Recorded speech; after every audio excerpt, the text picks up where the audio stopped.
Enjoy kayo, you had fun learning the game. Okay, so yan lamang ang simula. Ano yung mga natutunan niyo dito?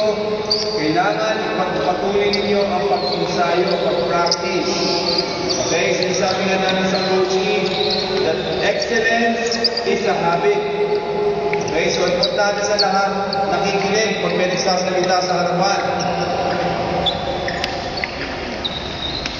Yan. Okay?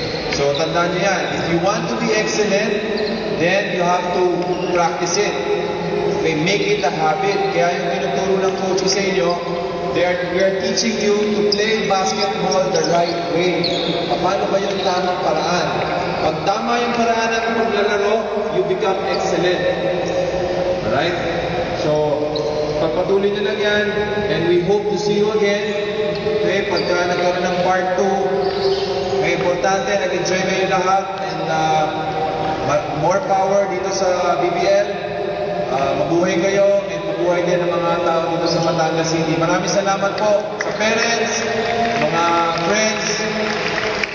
Good afternoon.